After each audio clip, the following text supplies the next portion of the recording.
kasih Tuhan Yesus kepada kita itu kasih tidak bersyarat. Apapun keadaan kita, walaupun kita mengecewakan Tuhan luar biasa, walaupun kita mengkhianati Tuhan sedemikian rupa, walaupun kita tidak setia kepada Tuhan, itu tidak pernah mengubah hati Tuhan untuk mengasihi kita.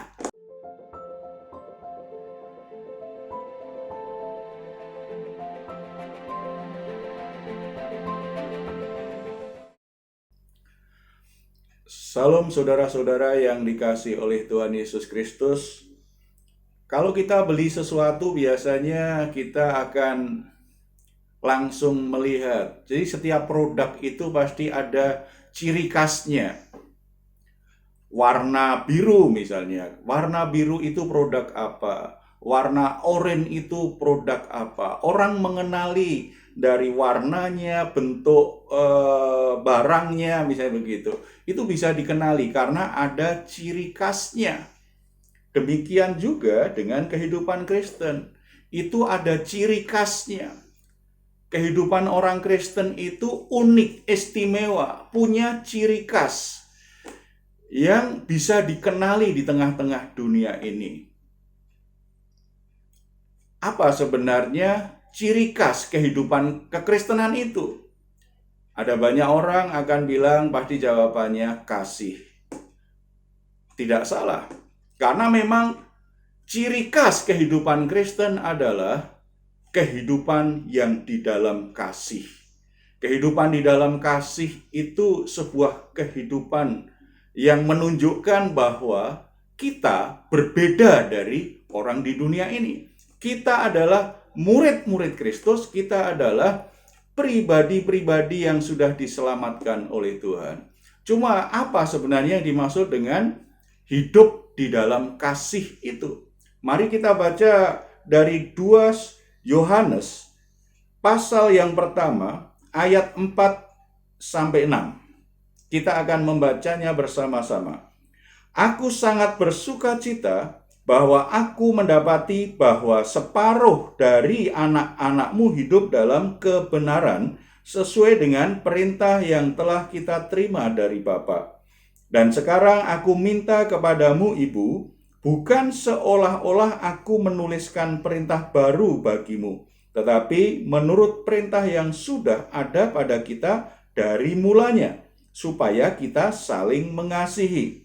Dan inilah kasih itu, yaitu bahwa kita harus hidup menurut perintahnya. Dan inilah perintah itu, yaitu bahwa kamu harus hidup di dalam kasih sebagaimana telah kamu dengar dari mulanya. Saudara-saudara, bicara hidup dalam kasih, kehidupan yang di dalam kasih itu memiliki 2 aspek, yaitu ke atas kita mengasihi Bapa di surga, kita mengasihi Tuhan. Lalu secara horizontal kita saling mengasihi satu sama lain. Itulah kehidupan Kristen. Itulah ciri khas kehidupan Kristen. Mengasihi Tuhan dan saling mengasihi. Saudara, jangan salah. Jangan hanya mengasihi sesama, tidak, saling mengasihi. Nanti akan saya jelaskan kenapa seperti itu. Sekarang kita lihat yang pertama. Kalau kita sungguh-sungguh hidup di dalam kasih, maka itu akan kita perlihatkan dalam kehidupan sehari-hari kita, bahwa kita ini mengasihi Allah. Kita mengasihi Bapa di surga. Kita mengasihi Tuhan. Itu seperti apa? Kita baca di ayat yang keempat. Aku sangat bersuka cita bahwa aku mendapati bahwa separuh dari anak-anakmu hidup dalam kebenaran sesuai dengan perintah yang telah kita terima dari Bapa. Di situ dijelaskan bahwa jemaat yang menerima surat ini, separuh dari kamu hidup dalam kebenaran. Saudara-saudara, kalau kita mengasihi Allah, maka bukti yang paling nyata kita mengasihi Allah apa? Hidup di dalam kebenaran. Ketika kita beribadah seperti ini bisa menyatakan kita sedang mengasihi Allah, tetapi bisa juga ini sebuah kamuflase. Kita sedang pura-pura mengasihi Allah, kalau sebenarnya kita tidak hidup dalam kebenaran. Kita sudah belajar bahwa manusia akhir zaman tetap beribadah, tetapi mereka tidak mempercayai kuasa ibadah itu. Jadi ibadah memperlihatkan seseorang sedang mengasihi Allah, tetapi sebenarnya pembuktian apakah mereka mengasihi Allah ketika mereka beribadah, apakah mereka beribadah dalam kebenaran. Demikian juga dalam segala aspek hidup kita. Jadi kalau mengasihi Allah itu bukan sekedar kita berkata berdoa, Tuhan aku mengasihimu, Tuhan engkau lihat betapa aku mengasihi engkau lebih dari segalanya. Itu perkataan yang baik, tetapi apakah kita sungguh-sungguh mengasihi Allah? Dibuktikan ketika kita berkata, Tuhan aku mengasihi engkau, engkau lihat betapa aku mentaati firman-Mu, betapa aku selalu berusaha hidup benar sesuai dengan kebenaran firman-Mu. Nah, itu baru ada kata-kata Tuhan aku mengasihimu. Itu berarti kata-kata yang tulus. Demikian juga bukan berarti kalau kita mengatakan kita memuji menyembah Tuhan, kita berkata tadi kita nyanyikan satu pujian, betapa kau mencintaimu. Kemudian mungkin kita akan membalasnya, lebih dalam lagi Tuhan, lebih dalam lagi aku mengasihimu. Itu adalah ungkapan lewat nyanyian bahwa kita mengasihi Tuhan. Oke, itu sesuatu yang baik. Tetapi apakah kita sungguh-sungguh mengasihi Tuhan? Tidak ditentukan oleh nyanyian kita. Tetapi apakah kita sungguh-sungguh hidup dalam kebenaran? Kalau kita baca Injil Yohanes pasal yang ke-14, jelas sekali di situ dijelaskan tentang hal ini. Yohanes pasal yang ke-14 ayat 15 dikatakan seperti ini. Jikalau kamu mengasihi aku, kamu akan menuruti segala perintahku. Ayat 21 diulang lagi. Barang siapa memegang perintahku dan melakukannya, dialah yang mengasihi aku.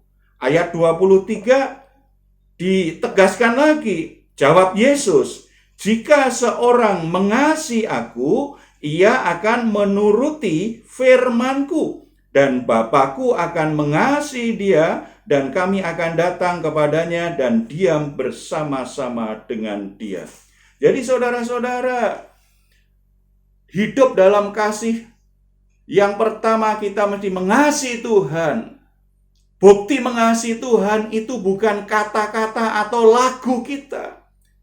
Tetapi apakah kita meresponi, mau mendengar firman Tuhan? Apakah kita mau melakukan firman Tuhan? Apakah kita mau mentaati perintah Tuhan? Ajaran Tuhan itu bukan sekedar kita mengerti, kita omongkan, tetapi kita praktekkan. Sejauh mana kita mempraktekkan firman Tuhan itu, di situ menunjukkan sebesar apa hatimu mengasihi Tuhan. Jadi saudara-saudara, hidup dalam Tuhan itu, mengasihi Tuhan itu seperti itu pembuktiannya. Jadi kita sendiri bisa menilai sebenarnya. Siapa yang bisa menilai bahwa kita hidup dalam kebenaran? Mestinya pasti Tuhan. Yang kedua pasti diri kita sendiri. Apakah setiap kita baca Alkitab, kita dengar firman Tuhan diberitakan, kita menerimanya dan melakukannya itu sebagai suatu kebenaran yang kita lakukan dengan konsisten, yang kita lakukan dengan baik, komitmen untuk mempraktekkan apa yang kita sudah percayai, kita dengar dari firman Tuhan itu. Itu artinya mengasihi Tuhan. Saudara-saudara, kita pasti mengalami banyak tantangan ketika kita ingin mengasihi Tuhan. Dalam pengertian hidup dalam kebenaran seperti ini. Kalau kita hanya membatasi mengasihi Tuhan berarti rajin berdoa, rajin ibadah, suka memuji Tuhan, mungkin tidak ada halangannya. Karena kita bisa lakukan di mana saja. Tetapi kalau mengasihi Tuhan dalam pengertian yang dikatakan oleh Yesus Kristus sendiri, kalau kamu mengasihi aku, maka kamu akan melakukan perintah-perintahku. Maka ujiannya, tantangannya besar. Ketika saudara bekerja, ada banyak tantangan yang akan mengajak saudara untuk berbuat curang. Ketika saudara bekerja, ada teman-teman yang akan mengajak saudara lakukan persekongkolan jahat, lakukan sesuatu yang buruk dalam pekerjaan. Atau mungkin saudara dapat tantangan, kalau saudara hidup benar, saudara lakukan dengan jujur, maka karir saudara bisa dihambat dan saudara tidak disukai oleh teman-teman. Ketika saudara mendapatkan tantangan seperti itu, apakah saudara tetap bekerja sepenuh hati, seperti untuk Tuhan, sesuai dengan kebenaran Tuhan, tanpa kecurangan, tanpa kebohongan, tetapi lakukan sepenuh hati untuk Tuhan, karena saudara mengasihi Tuhan? Itu namanya hidup dalam kasih. Demikian juga ketika kita membangun pernikahan kita, kita mengajar anak-anak kita, kita membangun rumah tangga kita. Apakah kita bisa mengajarkan kebenaran-kebenaran itu kepada anak-anak kita, dan kita mempraktekkan kebenaran itu di rumah kita? Mungkin orang-orang di luar rumah melihat kita sebagai orang-orang yang baik, orang-orang yang mengasihi Tuhan, karena kita sering berbicara hal-hal rohani. Karena kita suka berkata, puji Tuhan, Tuhan memberkati. Apakah orang-orang yang sebentar-sebentar berkata, puji Tuhan, Tuhan Yesus memberkati ya? Kalau berkata seperti itu, apakah menunjukkan dia orang yang mengasihi Tuhan? Belum tentu. Dan praktek melakukan kebenaran yang pertama, paling terlihat, real, gak bisa ditutupi adalah di rumah, di keluargamu. Bapak-bapak, apakah engkau mengasihi Tuhan? Apakah engkau mempraktekkan kebenaran firman Tuhan di rumahmu? Ibu-ibu, mungkin kau berkata mengasihi Tuhan, tetapi apakah engkau mempraktekkan kebenaran Tuhan? Ketika engkau mengasuh, mendidik anak-anakmu, ketika engkau berbicara dengan orang lain, ketika engkau mengelola keuanganmu, ketika engkau lakukan segala sesuatu di rumahmu, ketika engkau berkomunikasi dengan suamimu, apakah engkau semuanya itu dilandasi dengan kebenaran? Itu menunjukkan seberapa besar kasih kita kepada Tuhan. Itu menunjukkan apakah kita sudah sungguh-sungguh hidup di dalam kasih atau belum. Jadi bukan sekedar perkataan yang keluar dari mulut, bukan sekedar aktivitas, tetapi sikap hati yang bisa menerima firman Tuhan, sikap hati yang sungguh-sungguh percaya firman Tuhan, dan itu menjadi tenaga yang menggerakkan kita untuk hidup sebagaimana seharusnya. Kasih Tuhan yang kita terima itu, saudara, itu akan menjadi kekuatan besar, menjadi dorongan motivasi dalam hati kita, supaya kita itu hidup benar, melakukan yang benar. Semakin kita dipenuhi kasih Tuhan, semakin kita juga hidup dalam kasih Tuhan, maka hidup kita semakin hari semakin jadi pelaku firman Tuhan. Kebohongan semakin dihilangkan, kecurangan semakin dihilangkan. perbuatan-perbuatan buruk semakin ditinggalkan. Semakin hidupnya semakin sesuai dengan moral Tuhan, sesuai dengan kekudusan Tuhan. Itu bagian yang pertama. Hidup dalam kasih berarti mengasihi Tuhan, yang dibuktikan hidup dalam kebenaran. Yang kedua, ayat yang kelima. Dan sekarang aku minta kepadamu, Ibu, bukan seolah-olah aku menuliskan perintah baru bagimu, tetapi menurut perintah yang sudah ada pada kita dari mulanya, supaya kita saling mengasihi. Jadi saudara-saudara, Rasul Yohanes menuliskan, dia menyebut ibu, ada dua penjelasan. Ada sebagian ahli Alkitab berkata itu menunjukkan tentang pemimpin jemaat, seorang perempuan, seorang ibu. Dia panggil ibu, makanya dia sebut jemaat yang digembalakannya anak-anakmu. Tetapi ada juga yang memahami ini, yang dimaksud adalah jemaat lokal, jemaat di sebuah tempat. Itu seperti seorang ibu yang punya tanggung jawab untuk merawat, yang punya tanggung jawab untuk mengasuh anak-anaknya bisa bertumbuh dengan baik. Baik tafsiran yang pertama maupun yang kedua itu memberi gambaran kepada kita bahwa kehidupan Kristen itu tidak sekedar kasihlah sesamamu. Tetapi ciri khas kehidupan Kristen itu apa? Saling mengasihi satu sama lain. Karena kalau kita lihat kan, baik itu kalau misalnya ibu yang dimaksud adalah pemimpin jemaat, berarti dinasihatkan supaya dia ajarkan kepada jemaatnya saling mengasihi. Kalau itu bicara jemaat lokal, berarti hendaklah engkau juga saling mengasihi. Ciri yang sangat jelas dari kehidupan orang Kristen adalah saling mengasihi. Apakah kita bisa saling mempraktekkan saling mengasihi dengan saudara seiman kita yang di Amerika? Nggak bisa.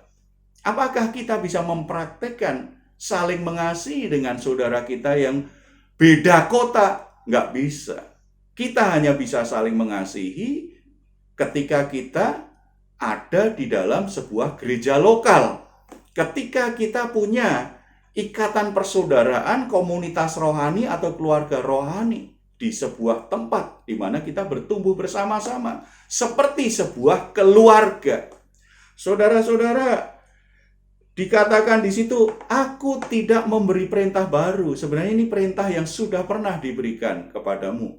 Siapa yang memberikannya? Adalah Yesus sendiri. Kita baca Yohanes pasal 13. Yohanes pasal 13 di ayat yang 34 dan 35 dikatakan begini.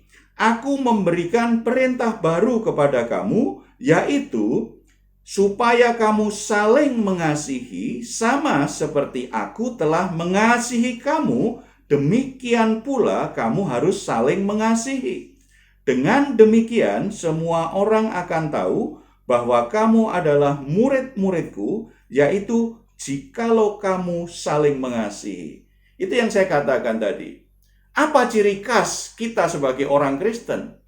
Sehingga orang lain mengenali bahwa, oh dia orang Kristen, dia murid Kristus. Di Yohanes 13 ini jelas katakan apa? Kalau kamu saling mengasihi.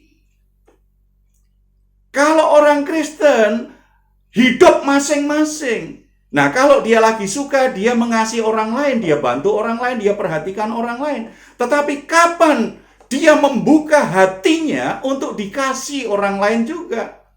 Tidak hanya dia mengasihi, tidak hanya dia memberi, tetapi kapan dia dengan rendah hati mau membuka diri bahwa sebenarnya sebaik-baiknya dirinya, sehebat-hebatnya dirinya, ada bagian-bagian dari dirinya dia membutuhkan orang lain untuk mengisi bagian yang kosong, untuk menolong dia, untuk membantu dia. Saudara-saudara, kehidupan Kristen sejati itu adalah kehidupan saling mengasihi. Bukan sekedar mengasihi. Kalau mengasihi kan searah. Kita mengasihi orang lain. Kita jalan-jalan kemudian kita lihat pengemis. Hati kita berbelas kasihan, kita memberi. Itu mengasihi sesama. Tetapi yang Tuhan perintahkan apa? Hendaklah engkau saling mengasihi. Perintah ini diberikan kepada siapa? Kepada orang-orang Kristen, kepada murid-murid Kristus. Hendaklah engkau saling mengasihi. Nah, kalau murid Kristus itu hidupnya individual, hidupnya menyendiri. Dia tidak mau tertanam di sebuah gereja lokal. Dia tidak mau berkumpul dengan saudara seimannya yang lain. Dia selalu menghindar ketika ada persekutuan. Bagaimana bisa mempraktekkan perintah baru Yesus Kristus? Yesus kan berkata, aku memberikan perintah baru kepadamu. Hendaklah engkau saling mengasihi. Berarti kita mesti saling mengasihi itu sebuah komunitas, sebuah keluarga, sebuah persaudaraan yang terus dibangun. Mungkin hari ini saya mengasihi seseorang di antara saudara. Tetapi apakah saya tidak butuh dikasihi? Saya sangat butuh untuk dikasihi. Mungkin minggu depan saya membutuhkan kasih saudara. Karena mungkin saya mengalami pergumulan tertentu. Saudara-saudara, saling mengasihi itu membutuhkan keberanian untuk membuka diri, menyatu dengan saudaranya yang lain. Butuh kerelaan untuk berbagi berkat dengan orang lain, butuh kejujuran, di mana kita bisa saling jujur satu sama lain, supaya ketika kita alami pergumulan situasi sulit, kita bisa cerita kepada orang lain, membutuhkan perhatian mereka, kita butuh dukungan mereka. Dan ketika kita cerita, kita tidak takut untuk dihakimi, kita tidak takut untuk dipermalukan, kita tidak takut untuk ditolak, karena kita tahu ada orang-orang yang mengasihi kita. Demikian juga sebaliknya, mungkin saudara kita itu membutuhkan teman untuk cerita karena masalahnya sangat berat, atau dia terikat dengan dosa yang sangat memalukan sekali, sehingga dia butuh teman cerita yang dia percaya itu bisa menerima dia, memperhatikan. Dia tahu tidak menghakimi, mengolok-olok atau membuang dia, karena dia tahu ada saudara-saudara yang mengasihi saya. Kalau saya membuka diri bahwa saya sebenarnya terikat dengan dosa, bahwa saya alami situasi yang buruk, sesuatu yang memalukan, ada tempat di mana seseorang bisa membuka diri dan dapat dukungan untuk berubah. Itulah perintah baru yang dipraktekkan. Saudara-saudara, kalau kita hidup dalam kasih, tetapi kita tidak mau dekat dengan orang, kita tidak mau jujur dengan orang, kita menjaga jarak, kita tidak mau sharing dengan orang lain, itu belum hidup dalam kasih seperti yang dimaksud oleh Tuhan. Jadi berbuat baik kepada orang lain itu bisa dilakukan oleh siapa saja, termasuk orang yang tidak percaya kepada Yesus Kristus. Tetapi saling mengasihi, seperti Kristus mengasihi, itu harusnya yang mempraktekkan orang Kristen. Dan itu bicara keunikan, keistimewaan yang bisa dilihat. Karena tadi di Yohanes 13 ayat 35 dikatakan kan, kalau kamu saling mengasihi, dunia akan tahu bahwa kamu murid-muridku. Saudara-saudara, saya ketemu banyak orang yang tidak mau lagi ke gereja. Alasannya klise, kecewa. Kecewa dengan gereja. Alasannya klise, sakit hati dengan yang melayani, dengan majelis gereja. Tersinggung dengan kata-kata yang khotbah. Atau bahkan ada yang tersinggung dengan kata-kata yang diucapkan pembaca warta atau pemimpin pujian. Alasannya macam-macam seperti itu. Intinya akhirnya merasa tidak butuh gereja lagi. Bahkan ada yang tidak sedikit akhirnya yang sudah melayani pun tidak mau melayani. Ketika ada persekutuan, dia menghindar. Dia hanya mau ikut ibadah saja hari Minggu. Ketika ada kelompok untuk berdoa bersama-sama, dia menghindar. Ketika ditanya, kamu nggak ingin didoakan, menutup diri, sepertinya nggak punya masalah. Mereka merasa jadi orang Kristen yang baik-baik saja. Tetapi bagaimana menurut yang diajarkan Tuhan? Jelas sekali, Yesus memberi perintah baru. Hendaklah engkau saling mengasihi. Nah, kalau tidak mau ada di sebuah tempat, tidak mau tertanam dalam gereja lokal, tidak mau punya komunitas rohani yang permanen, gimana kita bisa mempraktekkan firman Tuhan ini? Di mana kita bisa praktekkan perintah baru saling mengasihi? Yang ada kita hanya ngomong tentang kasih, tetapi kita tidak mempraktekkan perintah baru Yesus. Hanya sekali-kali saja kita mengasihi sesama kalau hati kita tergerak. Sementara kalau kita ada di dalam sebuah keluarga rohani, itu seperti keluarga kita lah, keluarga jasmani kita. Di keluarga jasmani kadang-kadang kita bisa kecewa, benar nggak? Suami bisa kecewa dengan istrinya. Istrinya bisa tersinggung dengan suaminya. Orang tua bisa kecewa atau marah terhadap anak-anaknya. Tetapi anak juga bisa kecewa dengan ayahnya atau ibunya. Karena dalam rumah tangga diisi orang yang tidak sempurna. Nah, ketika ada perasaan kecewa, ketika ada perasaan tersinggung, ketika ada perasaan tidak nyaman, ketika merasa tidak puas dengan yang lain, di situ hati kita diuji apakah kita tetap hidup dalam kasih atau tidak. Apakah kita masih bisa mengasihi orang lain yang ada di depan kita, yang ada di dekat kita, yang kita kenal dengan dekat, padahal mereka sudah membuat kita kecewa. Mereka tidak seperti yang kita harapkan. Bahkan mungkin mereka menyinggung perasaan kita. Apakah kita masih bisa mengasihi dia? Kalau akhirnya gara-gara tersinggung, orang minggat dari rumah, tidak menyelesaikan masalah, tetapi berarti membiarkan luka hatinya dengan anggota keluarga yang lain itu terus ada di hatinya. Demikian juga sebenarnya ketika orang dengan saudara seimannya, ketika orang kecewa dengan saudara seimannya, kecewa dengan yang melayani dia, misalnya seperti itu. Ketika akhirnya menghindar, apakah itu menyelesaikan masalah? Tidak. Itu namanya lari dari masalah. Lukanya tambah dalam. Tidak sembuh.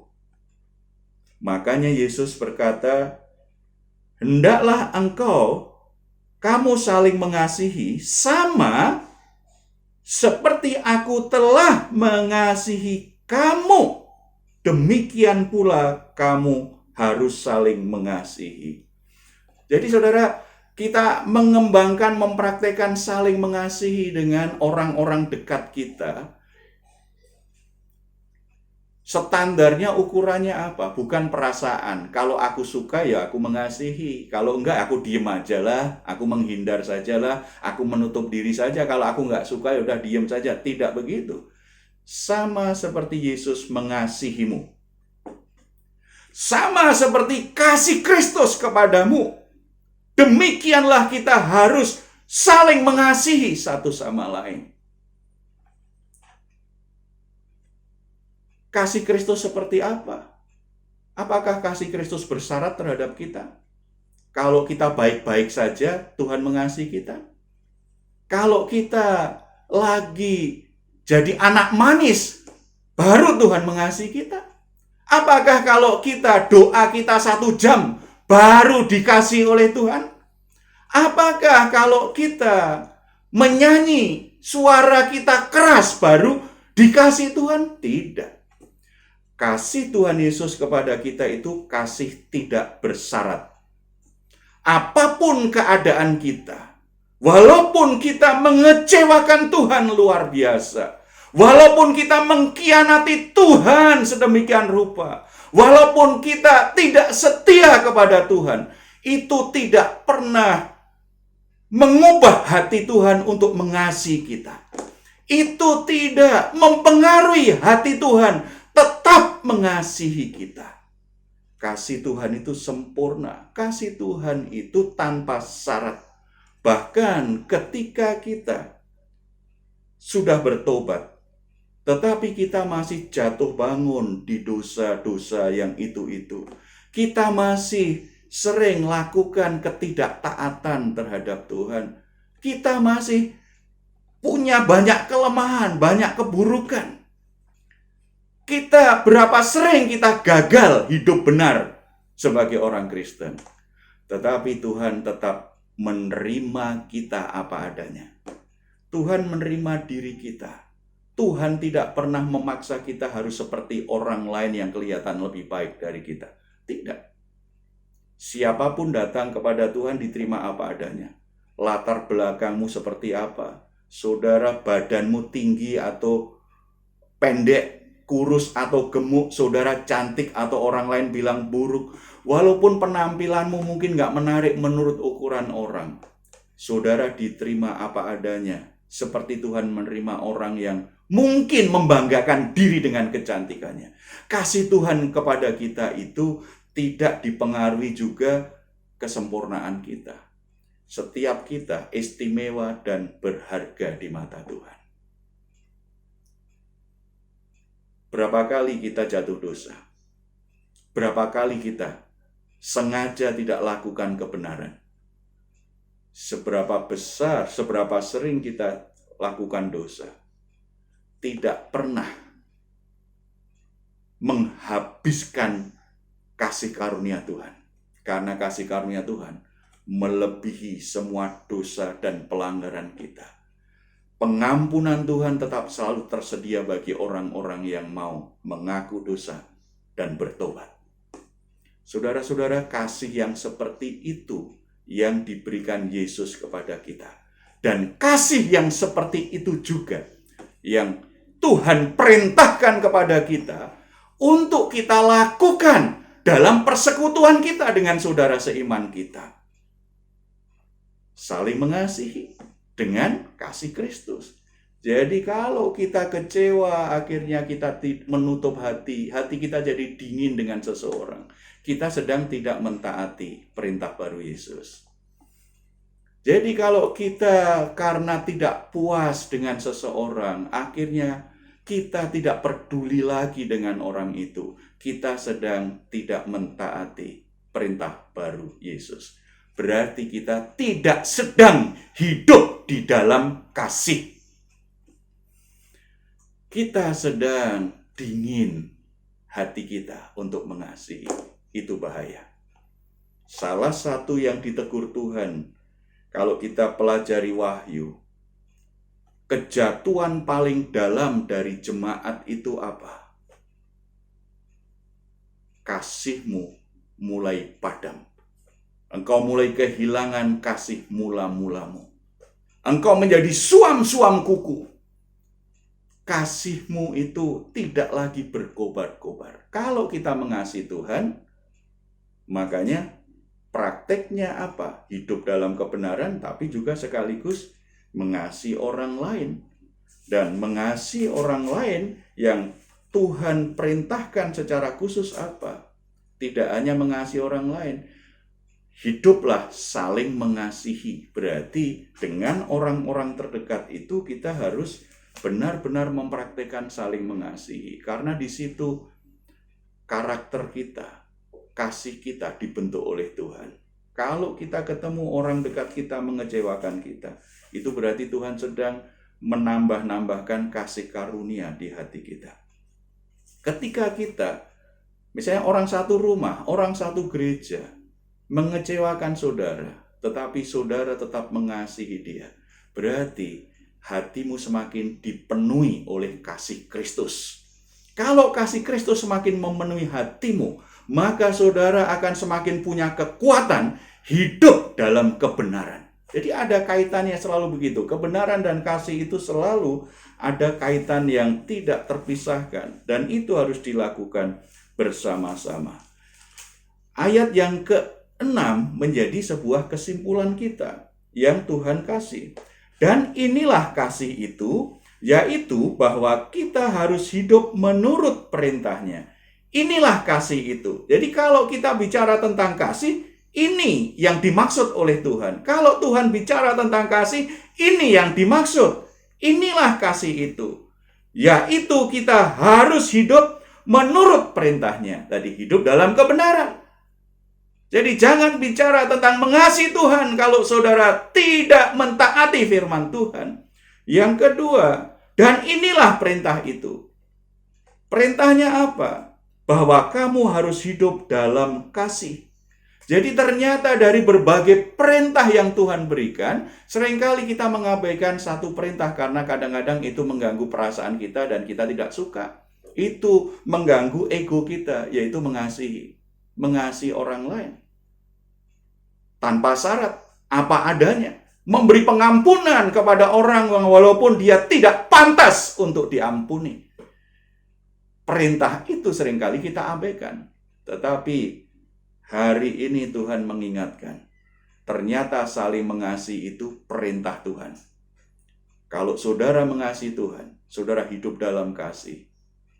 Jangan hanya lakukan perintah Tuhan yang berisi tentang aturan-aturan moral. Jangan berzina, jangan membunuh, jangan mencuri, jangan berbohong. Jangan hanya sifatnya moral saja. Tetapi taati juga perintah Tuhan untuk saling mengasihi. Mengasihi orang lain seperti kasih Kristus yang sudah saudara terima.